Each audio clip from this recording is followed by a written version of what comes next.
প্রথম যে ভুলটা যেটা বেশিরভাগ মানুষই বিজনেস শুরু করার আগে করে সেটা হচ্ছে সাপ্লায়ারের দাম, কাস্টমারের দাম এবং নিজের দামের মধ্যে কোনো মিল খুঁজে পায় না। একটা এক্সাম্পল দিয়ে বুঝাই। আপনি কাজু বাদাম নিয়ে ব্যবসা করতে চান।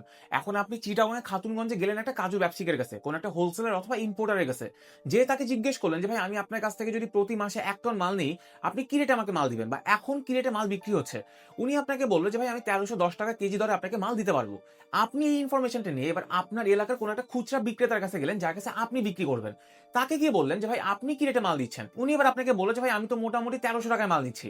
এখন আপনি চিন্তা করলেন, সাপ্লায়ার আপনাকে বলল 1310 টাকা, রিটেলার বা যার কাছে আপনি বিক্রি করবেন আপনার কাস্টমার ও আপনাকে বলল 1300 টাকা। তাহলে মাঝখানে 10 টাকার গ্যাঞ্জামটা কোথায় হচ্ছে? বেশিরভাগ মানুষ যখন এরকম ইনফরমেশন মিসম্যাচ পায় তখন তারা যে কাজটা করে, একটা দোকান অথবা একটা সাপ্লায়ার একটা কাস্টমারের জায়গায় তারা আরো 2-3 জায়গায় কথা বলে। তো তখন তারা যখন ইনফরমেশন পাওয়ার পর দেখে যে না মোটামুটি সব জায়গা থেকেই সে কোনোভাবেই হিসাব মিলাতে পারতেছে না, তখন তার মনোবল ভেঙে যায়। আমি সাধারণত যে কাজ করি যে আমি যদি নতুন কোনো প্রোডাক্ট নিয়ে কাজ করি যেটা কোনো কাস্টমার আমার কাছে নাই অথবা কোনো সাপ্লায়ার আমার কাছে নাই, আমি ডেফিনেটলি একটা দুটা দোকানে কথা বলি না অথবা একই জেলায় কথা বলি না। কথার কথা, আপনার জায়গায় যদি আমি অন্য কোনো প্রোডাক্ট নিয়ে কাজ করতাম, আমি প্রথমে সাপ্লায়ারকে জিজ্ঞেস করতাম যে আপনার রেটটা কত।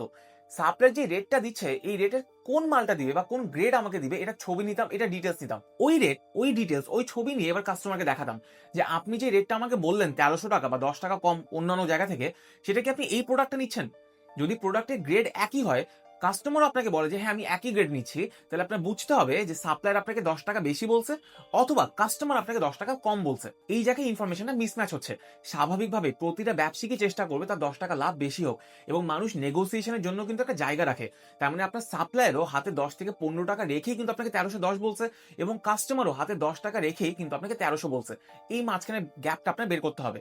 যদি প্রাইসিং এর কোনো গ্যাপ না থাকে তাহলে ডেফিনিটলি কোয়ালিটির গ্যাপ থাকে। একটা প্রোডাক্টের তো অনেকগুলো গ্রেড হয়, অনেকগুলো কোয়ালিটি হয়। তাহলে আপনি যখন সাপ্লায়ার অথবা কাস্টমারের সাথে কথা বলতেছেন, আপনার এই গ্রেডটা মিলাইতে হবে। শুধু তাই না, এরকম ইনফরমেশন মিসম্যাচ যখন হয় তখন আমি আরেকটা কাজ করি। সেটা হচ্ছে আমি সাপ্লায়ার অথবা কাস্টমারের সাথে একটা কনভারসেশন চালাই।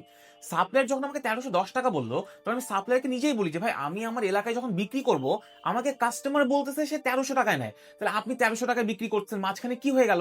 তখন সাপ্লায়ার আপনাকে কিছু ইনফরমেশন দিবে। সে তো কাস্টমার হারাইতে যাবে না। তখন সে আপনাকে আইদা বলবে যে আচ্ছা ঠিক আছে ভাই আপনি একটা কাজ করেন, আপনি আমাকে 1305 টাকা দেন অথবা 1300 টাকা দেন।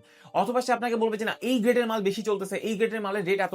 আপনি যদি এই গ্রেডে একটু ভাঙ্গা কাজু নেন আমার কাছ থেকে বা একটু স্প্লিট কাজু নেন, তাহলে আমি রেট আপনাকে আরেকটু কমাই দিব। তো যত বেশি আপনি কাস্টমার এবং সাপ্লায়ারের সাথে কথা বলবেন, তত ইনফরমেশন গুলো বের হয়ে আসবে। এজন্য যখনই আপনি কোনো প্রোডাক্ট নিয়ে কথা বলতেছেন, প্রথম ইনফরমেশন আসে মনোবল হারাবেন না। যদি অন্য একজন একটা ব্যবসা করতে পারে তাহলে ডেফিনিটলি আপনিও পারবেন। আপনার শুধু দরকার ইনফরমেশন অথবা তথ্য।